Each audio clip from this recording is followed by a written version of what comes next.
સામેની સાઈડ પૂરી મધ્યપ્રદેશ છે અને આ બાજુની સાઈડ આ ગુજરાત.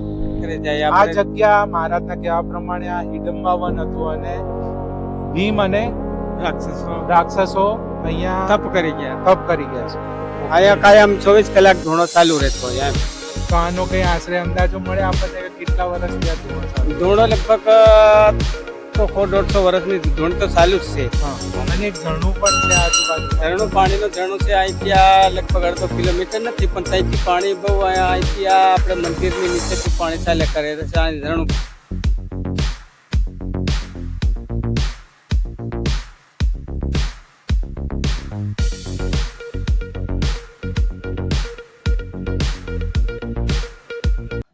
નમસ્કાર મિત્રો, ઝરૂખામાં તમારું હાર્દિક સ્વાગત છે. તો આજે આપણે આવી પહોંચ્યા છે રતનમહાલ સ્લોથ બિયર સેન્ચુરી. આ one of the biggest sloth bear sanctuary છે જે દાહોદ જિલ્લામાં આવેલી છે અને ગુજરાતની સૌથી મોટી સ્લોથ બિયર સેન્ચુરી માનવામાં આવે છે. અહીંયા ઘણા બધા સ્લોથ બિયર જોવા મળે છે. સ્લોથ બિયર સાથે અહીંયા ઘણી બધી સંખ્યામાં લેપર્ડ પણ જોવા મળે છે અને સાથે સાથે વિશિષ્ટ પ્રકારના પક્ષી, ઘણા બધા પ્રકારના વૃક્ષ પણ અહીંયા જોવા મળે છે અને સાથે સાથે ઘણા બધા પ્રકારના સાપ પણ જોવા મળે છે. આ sloth bear sanctuary one of the best one day picnic location છે અને અહીંયાનું સૂર્યાસ્ત વન ઓફ ધ બેસ્ટ હોય છે. આપણે આજના વિડીયોમાં અહીંયાથી આપણે જે તમે સામે ટિકિટ બારી જોઈ રહ્યા છો ત્યાંથી આપણે અહીંયાથી એન્ટ્રી ટિકિટ લઈશું. જો તમે કાર લઈને આવશો તો અહીંયાની એન્ટ્રી ટિકિટ તમારા માટે 400 રૂપિયા પર કાર છે, જેમાં તમે 5 પર્સન સાથે જઈ શકો છો. અહીંયા જીપ્સીની સર્વિસ પણ અવેલેબલ છે, જેમાં તમે અત્યારે જણાવ્યા પ્રમાણે 2400 રૂપિયા પર જીપ્સી, તેમાં 6 જણ તમે જીપ્સીનો પ્રવાસ માટે સનસેટ પોઈન્ટ સુધી જઈ શકો છો અને તમને પૂરો જંગલનો એરિયા આ જીપ્સીમાં ફોરેસ્ટ ડિપાર્ટમેન્ટ દ્વારા ફેરવવામાં આવે છે. સર્વપ્રથમ તો હું ત્યાંથી ટિકિટ કલેક્ટ કરીશ અને આ જે ગેટ દેખાય છે આ રતનમહાલ વાઇલ્ડ લાઈફ સેન્ચુરીનો, ત્યાંથી આપણે અંદર જઈશું. અહીંયા તમે આવો છો તો એક વસ્તુ ધ્યાન રાખજો કે સારો એવો કુશળ ડ્રાઈવર હશે. તો આ થોડો ક્લાઇમ્બિંગ એરિયા છે, તો તમે જ્યારે બી આવો ત્યારે કુશળ ડ્રાઈવરની તમને જરૂર પડશે, તો એનું ખાસ કરીને ધ્યાન રાખજો. રસ્તામાં ઘણા બધા સુંદર દ્રશ્યો પણ જોવા મળે છે. હું તમને બધા દ્રશ્યો બતાવીશ અને સાથે સાથે ત્યાં ઉપર એક હિલ સ્ટેશનનો અનુભવ થાય છે એ પણ હું તમને બતાવીશ અને અહીંયાનો સનસેટ પણ હું તમને આ વિડીયોમાં બતાવવાનો છે. તો વિડીયોમાં અંત સુધી બન્યા રહેજો. To the city streets, we began to feel the fire. We rise like tall buildings as the chemicals they take us higher. The night's young and it's just begun as she puts her hand in mine.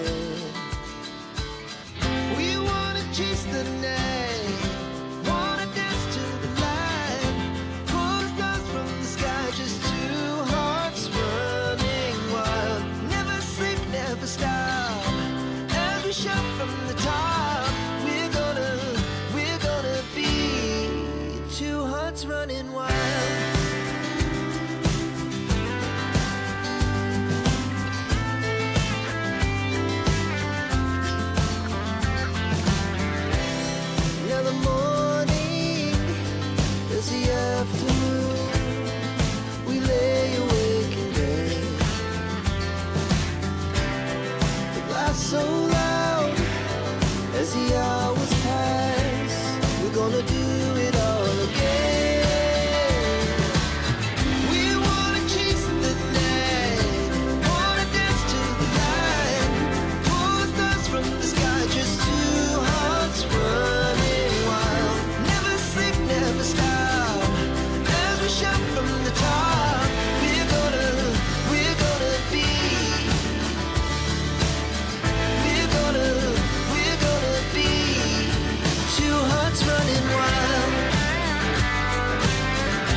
તો મિત્રો હવે આપણે આ સામેની તરફ જે road દેખાઈ રહ્યો છે ને તે રોડથી આપણે 9 કિલોમીટર ઉપર આવી ચૂક્યા છે.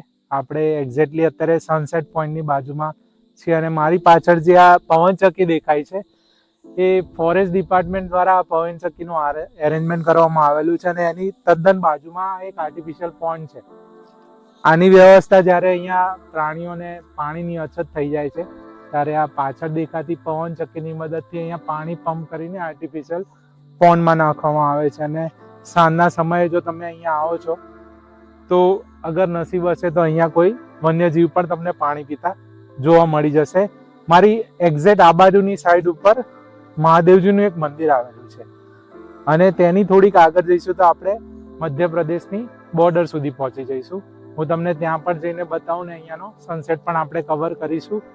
એક વાત ઓર એડ કરીશ કે આ સેન્ચુરી સ્લોથ બિયર માટે કેમ one of the perfect location છે. અહીંયા ઘણા બધા મહુડા અને જાંબુના વૃક્ષ આવેલા છે જે સ્લોથ બિયરનું મેજર ફૂડ છે અને તેથી જ અહીંયા સ્લોથ બિયર ઘણી બધી માત્રામાં જોવા મળે છે. હવે આપણે આગળ જઈએ, તમને એક સામે પણ એક સનસેટ પોઈન્ટ આવેલો છે તે બી બતાવું અને પછી એમપી બોર્ડર બાર જઈશું આપણે આગળ.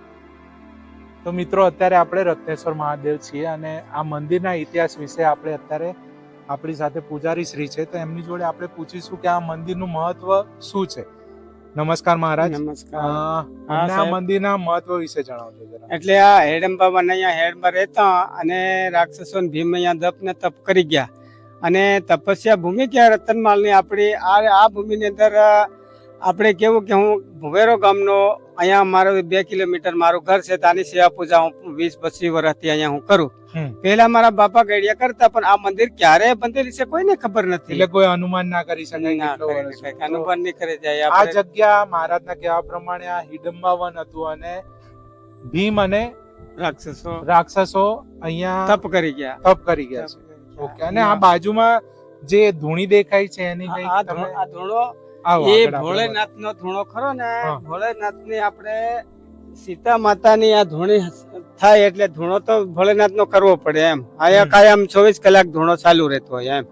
તો આનો કઈ આશરે અંદાજો મળે આપણને કે કેટલા વર્ષથી આ ધૂણો ચાલુ? ધૂણો લગભગ તો 100-150 વર્ષની ધૂણ તો ચાલુ જ છે. આયા બંધ નથી. 24 કલાક તમારા લોકોમાંથી આનું ધ્યાન રાખે. હું અહીંયા આવતો જાતો હું કાયમ ધ્યાન સવાર ને આવો તો સાંજે સુધી જમ એટલે સવાર સુધી સાંજે પાછું બીજું અગ્નિ મૂકી જમ એટલે સવારમાં ચાલુ રહી જાય પાછી અને સવારમાં અહીં પાછી જગવી દમ એટલે 24 કલાક ચાલુ થઈ જાય એમ.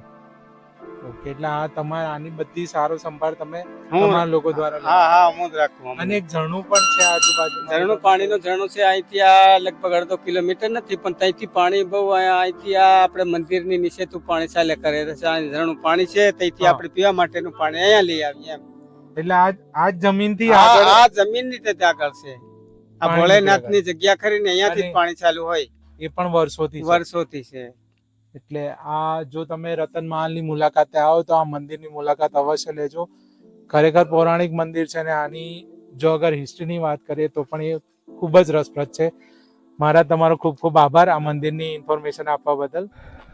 તો મિત્રો સામે આવેલા રત્નેશ્વર મહાદેવ મંદિરથી આપણે અહીંયાથી ચાલીને અહીંયા આવી પહોંચ્યા છે. આ સામે એક રેસ્ટ એરિયા બનાવેલો છે ને સામે સનસેટ પોઈન્ટ છે. તમને નજીકથી જઈને બતાવું. આ પૂરો સનસેટ પોઈન્ટ છે. અહીંયાથી આવો વ્યૂ મળશે તમને. આ સામેની સાઈડ પૂરી મધ્યપ્રદેશ છે અને આ બાજુની સાઈડ આ ગુજરાત. આ જે બોર્ડર દેખાય છે એ બંને સ્ટેટની બોર્ડર છે અને સામે પણ એક મંદિર આવેલું છે જે મધ્યપ્રદેશમાં છે અને અહીંયાથી તમને કંઈક આવું વ્યૂ જોવા મળશે.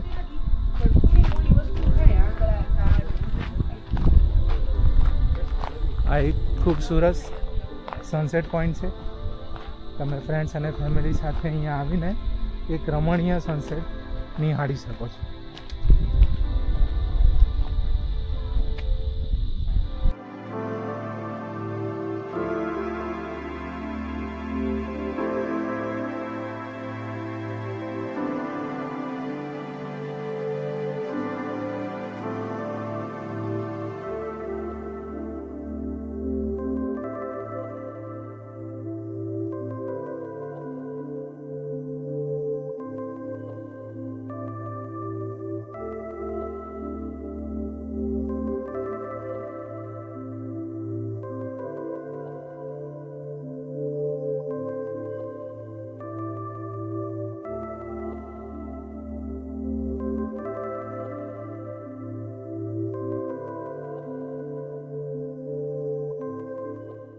તો મિત્રો અત્યારે આપણે સનસેટ વ્યૂ પોઈન્ટ નંબર 2 ઉપર આવી ચૂક્યા છે. અત્યારે આ પૂરો મધ્યપ્રદેશનો એરિયા છે.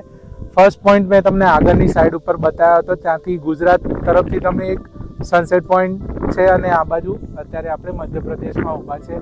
આ સાઈડનું પૂરું મધ્યપ્રદેશ અને સામે ખૂબ સુંદર સનસેટ જોવા મળી રહ્યો છે. હું હવે સનસેટની મજા માણીશ અને જો પાછા વળતા કોઈ વન્યજીવો અમને જોવા મળ્યા તો હું વિડીયોમાં એડ કરી દઈશ. અને હવે હું સનસેટની મજા માણું. આશા રાખું છું કે રતનમહાલ માટેની આજની વિગત તમને ગમી હશે.